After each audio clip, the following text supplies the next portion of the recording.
Hello guys, we are back with our next lecture. In this lecture, let us go through the next question. So this question belongs to GATE CSE 2014 set 3 guys. The question is an instruction pipeline of 5 stages. So let me draw it above itself. I think the question is really lengthy, right? Yes. So let us go through. So these type of questions will be really easy guys if you ask me. Okay, 5 stages are there: instruction decoding and register fetch. Okay, so they give the names also. Okay, so the first stage is instruction fetch, the second stage is id or rf, the next stage is execute, then the next stage is a memory stage, and the last stage is a write back stage. Okay, with the stage latencies of, okay, so they even give the time also: 1 nanosecond, 2.2 nanoseconds, 2 nanoseconds, 1 nanosecond, 0.75 nanoseconds. Everything is in nanoseconds guys. Okay, respectively.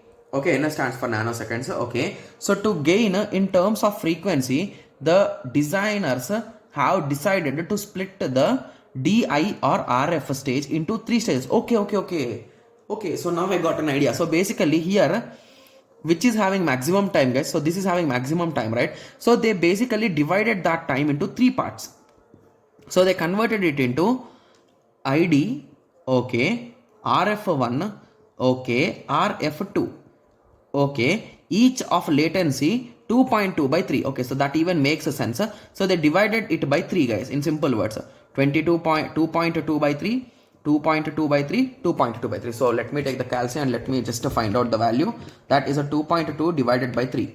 So the exact value is a 0.733. So that is nothing but a 0.733. I'm writing just for here. Okay, yes. And also, okay, so even divided the execution time. So whereas execute this 2 seconds a time, so 2 seconds a time is also divided into execution 1 and execution 2 into 1 nanosecond each.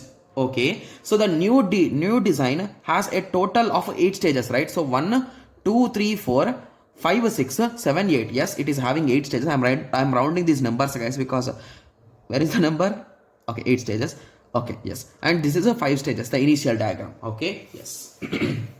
And they are saying a program has a 20% of branch instructions which execute in EX stage. Okay, so in EX stage we will identify that they are branch instructions and produce and the next instruction pointer at the end of the EX state in the old machine, and at the end of the EX2 in the first machine. So here it will recognize and here it will recognize. Okay, so if IF stage stalls after fetching a branch instruction until the next instruction pointer is computed. Okay, so all the instructions other than branch instructions have a CPI 1.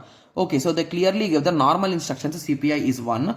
Okay, so the execution time of the program on a old and a new design is, okay, so they are asking the ratio in between this P and Q, right? Yes. So I think for this question I need to take a piece of paper, because I almost spent the whole page, right? Yes. So let us start now.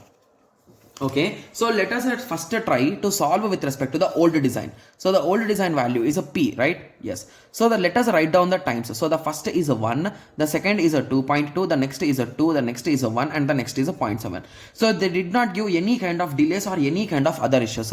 So indirectly, for each instruction, what is the maximum time it can take, guys?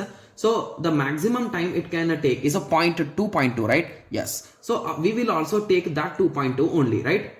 Yes. Okay, so if you observe carefully one more thing, so they clearly told that 20% of them are branch instructions. Okay, means 20% will have some issue, right? And they clearly told that they are recognized after execution stage. Okay, so after execution stage, before how many stages are there, guys? So there is 1 stage and 2 stage. So basically how many stages are there? That many stalls will occur, guys. So here indirectly from that information they gave that 2 stalls will occur. Got it? Yes. So now let us start solving the question. Okay, yes. So it will take 2.2 nanoseconds. So let us start. Okay, so they clearly gave that. So let us start solving it, guys. So they clearly gave that 20% are branch instructions. So 80% instructions will not have any issue, right? So it is nothing but 0.80 into 1. So they will take only 1 clock. When it comes to the rest of the 20%, they will take that 1 mandatory clock with additional 2 stalls. So in total the result is 3, right? Yes. So 20 into 3 stalls. Okay, and this value should be multiplied with 2.2 because each instruction will take 2.2. So this is the count of instructions and this is the value that we will get per instruction. So it is nothing but a 0.80 plus that is 0.6, right? Yes. So it is a nothing but 1.4 into 2.2. The result is 3.08 nanoseconds. 3.08 nanoseconds, right? Yes. The similar question we need to solve it with respect to the next part. So here they gave, so the initial 1 second is the same. So the next 2.2 has been divided into 0.73, 0.73, 0.73. Okay, so 3 times are done. So then it is divided into 1 comma 1. Okay, and until here it is done. So after that we are having 1 comma 7. 1 comma 0.7. Got it? Yes. So in total 1, 2, 3, 4, 5, 6, 7, 8. So it is a 8 stage processor. So the same concept again, Q equal to, okay, so again let us start counting the number of stalls, guys. So if you observe carefully, here the stalls will be more because in between we got these 3 stages and the execution has also came in between. Okay, so before execution, how many items are there, guys? So and again they clearly told that in which execution we will get the result. So in EX stage we will get the result in the old one, and in EX2 we will get the result in the new one, right? Yes. Okay. Okay, so there will be total of 1, 2, 3, 4 and 5. So there will be a total of 5 stalls, right, in total? Yes. Okay, so let us start solving it. So it is a nothing but a 0.8 into 1 item, that is nothing but these are normal condition, plus 0.20 into the total number of previous stages are 5 plus 1 mandatorily clock is nothing but 6, right, in total. So this is a nothing but 1.2 and this is a 0.8. Okay, into, so what is the maximum time among these all? So the maximum time is 1 only, so it is into 1. So that is a nothing but 2 nanoseconds for Q. So what did they ask in the question? They asked P by Q. So what is the value of a P? It is a 3.08 divided by 2 nanoseconds. So both are in nanoseconds, so there is no issue with the units.